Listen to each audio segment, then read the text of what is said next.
अस्सलाम वालेकुम। वो न्यूज़ हेडक्वार्टर्स में खुशामदीद। मैं हूँ महविश निसार। मैं हूँ शाइस्ता शहजाद। मैं हूँ अरबाब जहांगीर। हेडलाइंस आपने जानी, आज बुलेटिन में आपको दिखाएंगे।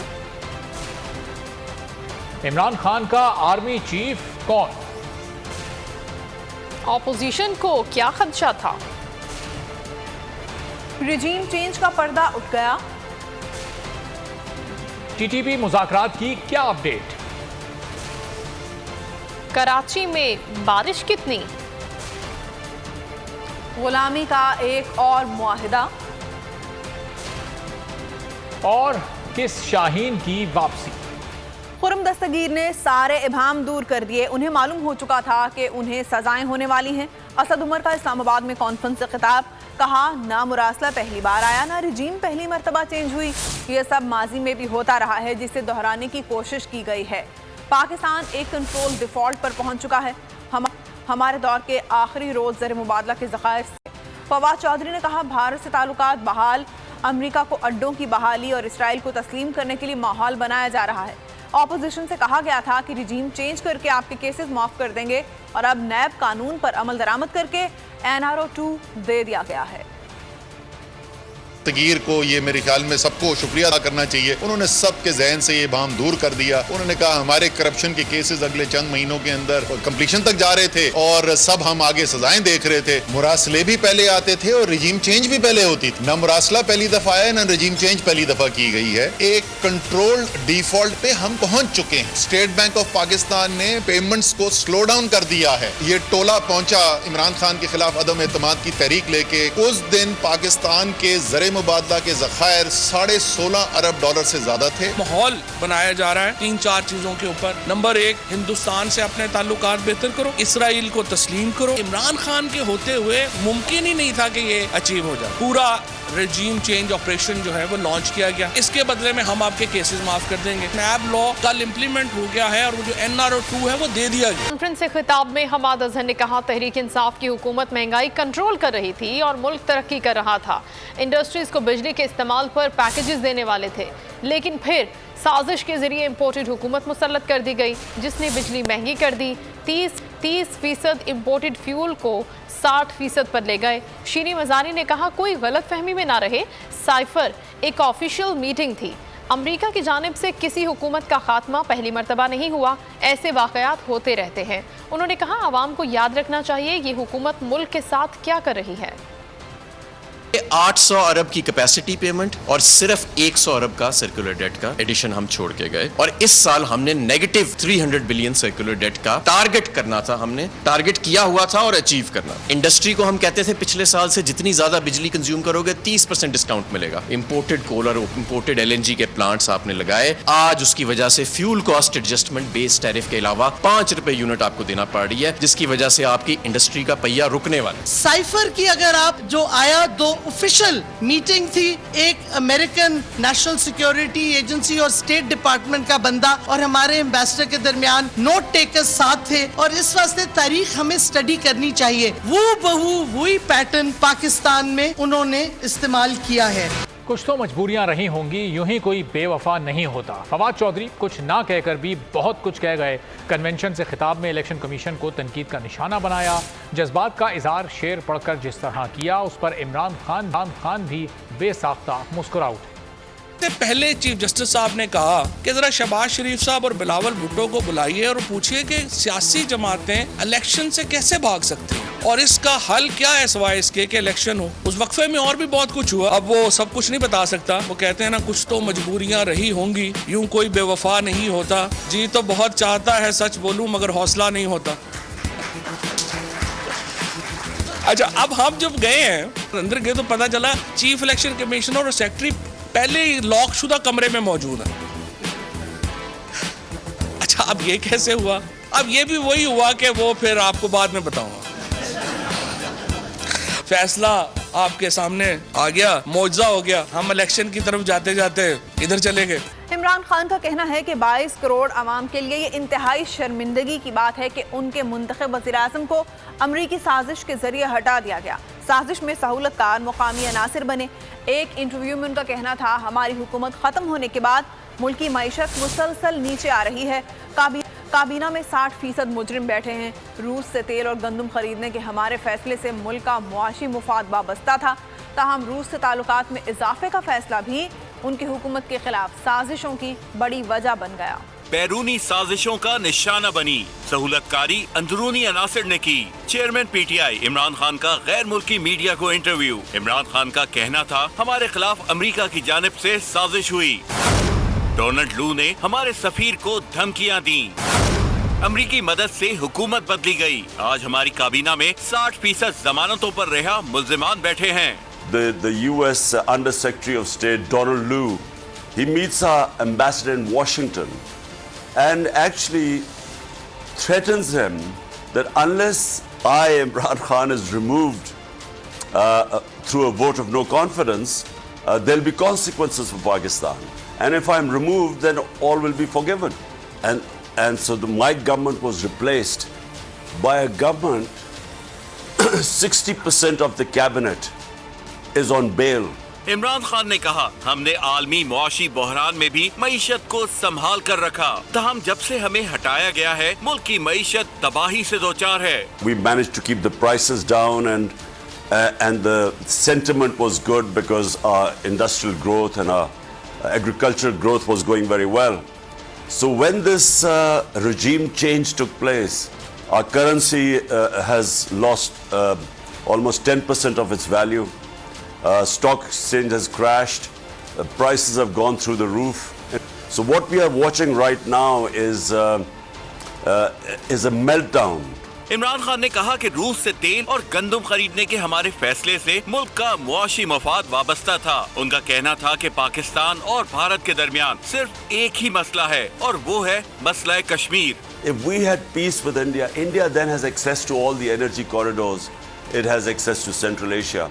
And on the other hand, Pakistan and India, we have access to each other's markets. There is only one issue between us, and that is Kashmir. Imran Khan का कहना था कि पाक भारत ताल्लुकात की बेहतरी के लिए इल्जाम तराशियों से आगे निकलना होगा। पीटीआई रहनुमा फवाद चौधरी ने रजीम चेंज के मकासद से पर्दा उठा दिया। कहते हैं ऑपोजिशन से कहा गया था कि रजीम चेंज करके आपके केसेस मुआफ कर देंगे। इम्पोर्टेड हुकूमत ने नैब कानून पर अमल दरामद करके खुद को NRO 2 दे दिया। सियासी जमातें इलेक्शन से भाग रही हैं, ये अवाम से डर रहे हैं। आखिरी चंद हफ्ते हैं, फिर अवाम बताएगी। इन मसाइब का वाहिद हल है कि हम अवाम की तरफ जाएं। जो है वो लॉन्च किया गया, इसके बदले में हम आपके केसेस माफ कर देंगे। नैब लॉ कल इम्प्लीमेंट हो गया है और वो जो NRO 2 है वो दे दी।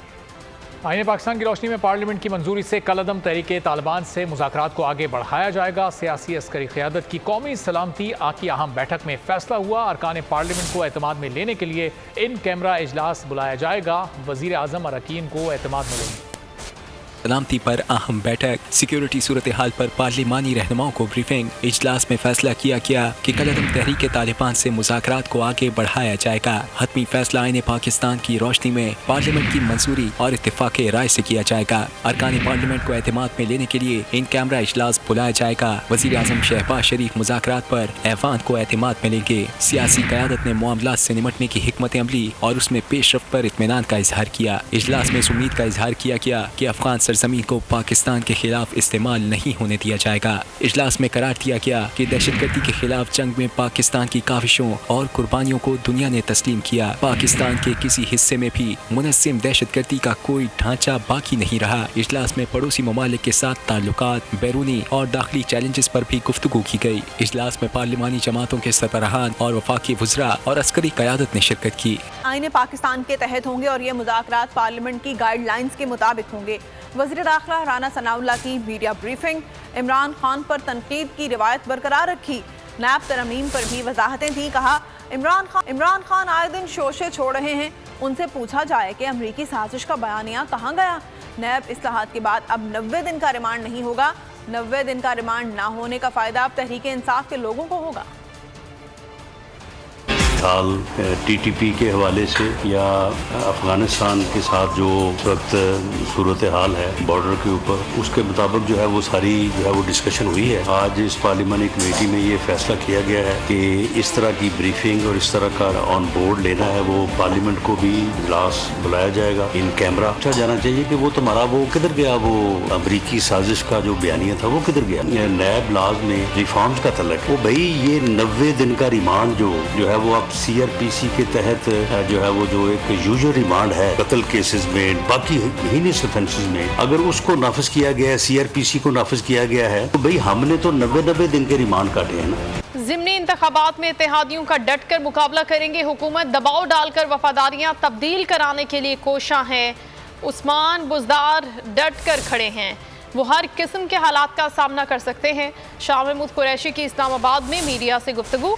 वुज़रा इंतखाबी मुहिम का हिस्सा नहीं बन सकते। हमजा शहबाज उम्मीदवार की हिमायत में यहाँ आए तो ज़ाब्ता अखलाक की खिलाफ वर्जी होगी। बिलावल जरदारी को कोई सीरियस नहीं लेता। दफ्तर खारजा में इस वक्त उनकी सियासी इंटर्नशिप चल रही है। कहा हुकूमत खुद मिफ्ता इस्माइल से कतरा रही है।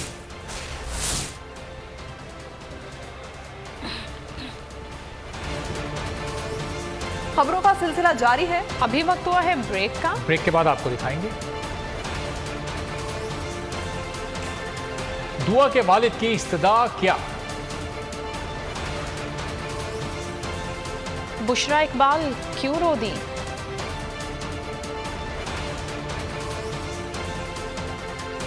और कितनी लोड शेयरिंग। ब्रेक के बाद खुशामदीद। खबरों के सिलसिले को आगे बढ़ाएं। अतालवी मुसल्लह फौज के चीफ ऑफ डिफेंस स्टाफ की आर्मी चीफ से मुलाकात हुई है। जनरल कमर जावेद बाजवा ने कहा है कि मुश्तरका मुफादात पर मबनी मजबूत फौजी ताल्लुकात के ख्वाह हैं। पाकिस्तान इटली के साथ ताल्लुकात को बहुत अहमियत देता है। Chairman joint chief of staff committee general Nadeem Raza से मुलाकात में दिफा और सिक्योरिटी, दिफाई पैदावार के शोबे में ताउन के फ़रोग से मुतालिक उमूर पर बातचीत हुई। जनरल नदीम रजा ने कहा कि पाकिस्तान और इटली के दरमियान बेहतरीन ताल्लुकात हैं। दिफाई पैदावार समेत मुख्तलिफ शोबों में पाक इटली ताउन में मजीद इजाफे की बहुत गुंजाइश है। Chief of defence staff Italy ने पाकिस्तान की मुसल्लह अफवाज की पेशा वाराना सलाहियतों को सराहा। Italian chief of defence staff को जॉइंट स्टाफ हेडक्वार्टर्स आमद पर गार्ड ऑफ ऑनर पेश किया गया। इटालियन जनरल ने सरबरा पाक फजाया air chief marshal Zaheer Ahmed Babar Sidhu से मुलाकात की। उन्होंने बाहमी और पेशा वाराना दिलचस्पी के उमूर पर खुसूसी जोर देते हुए दोनों ममालिक के दरमियान दिफाई और सिक्योरिटी ताउन पर तबादला ख्याल किया। सरबरा पाक फजाया ने इटली और पाकिस्तान के दरमियान मजबूत और देरीना दो तरफा दिफाई ताल्लुकात को मजीद फ़रोग़ देने के आज़म का अदा किया।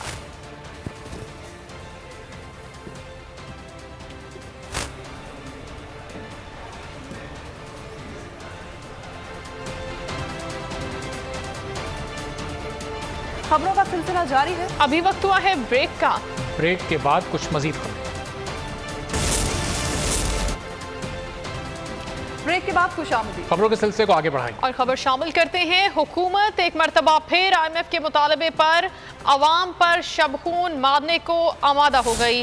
रात गए मुज़ाकरात में अवाम की खाल उतारने से मुतालिक मुआहिदा तय पा गया। महंगाई के एटम बम का अगला धमाका 1 जुलाई को होगा। हुकूमत फी लीटर पेट्रोलियम लेवी 50 रुपए तक पहुंचाने पर आमादा हो गई। GST समेत दीगर टैक्सेस का भारी भरकम बोझ भी अवाम के कंधों पर डाला जाएगा।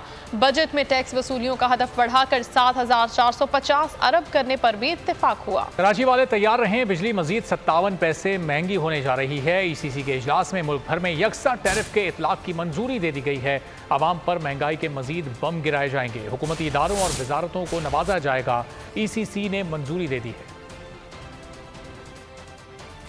3 से 2.3 अरब डॉलर के फंड्स एक तो रोज में मौसूल हो जाएंगे। चीनी बैंकों के कंसोर्शियम के साथ फाइनेंसिंग का मुआहदा तय पा गया है।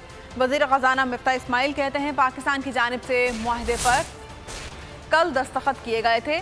इस ट्रांजैक्शन में सहूलत फराहम करने पर चीनी हुकूमत के शुक्रगुजार हैं। सपोर्टेड नाअहल हुकूमत ने अवाम पर महंगाई का एटम बम गिरा दिया। सस्ते स्टोर्स पर भी रोजमर्रा की अशिया महंगी कर दी गई। पेट्रोल, बिजली, गैस, आटा, चीनी के बाद अब टिश्यू पेपर, टूथब्रश, टूथपेस्ट की कीमत भी बढ़ा दी गई। ज़रूरियात ज़िंदगी अवाम की पहुंच से दूर करने की साजिश रचाई जा रही है। खबर दें अफगानिस्तान से, जहां क़यामत खेज ज़लज़ला आया। सूबा पख्तीका में कम से कम 1000 अफगान शहरी जाँ बहक हो गए, 1500 के करीब जख्मी हुए, दर्जनों अफराद मुनदम होने वाले घरों के मलबे तले दब गए। रेस्क्यू ऑपरेशन जारी हैं। तालिबान ने आलमी बरादरी से मदद की अपील कर दी है। पाक अफवाज का अफगान भाइयों की मदद के लिए तैयारी का इशारा। Chairman joint chiefs of staff committee services chiefs ने इजहार अफसोस किया और कीमती जानों के ज़िया पर रंजो गम का इजहार किया।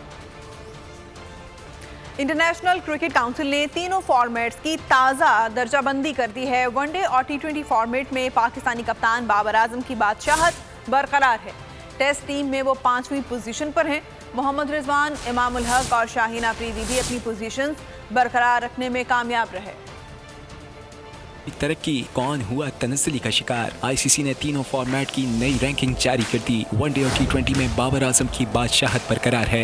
वनडे में इमामुल हक की दूसरी पोजीशन भी कायम रही। बॉलिंग रैंकिंग में शाहीन अफरीदी चौथे नंबर पर हैं। ऑलराउंड कैटेगरी में इमाद वसीम की 8वीं पोजीशन है। T20 फॉर्मेट में मोहम्मद रिजवान की दूसरी पोजीशन कायम रही। बॉलिंग कैटेगरी में कोई पाकिस्तानी टॉप 10 में जगह बनाने में नाकाम रहा। इसके साथ ही बोल न्यूज हेडक्वार्टर से अब तक के लिए इतना ही। कुछ ही देर में हाजिर होंगे हेडलाइंस के साथ। मज़ीद अपडेट्स के लिए विजिट कीजिए हमारी वेबसाइट bolnews.com। देखते रहिए बोल न्यूज हेडक्वार्टर। सब्सक्राइब करें और बेल दबाएं ताकि कोई खबर रह न जाए। सब्सक्राइब करें और बेल दबाएं ताकि कोई खबर रह न जाए।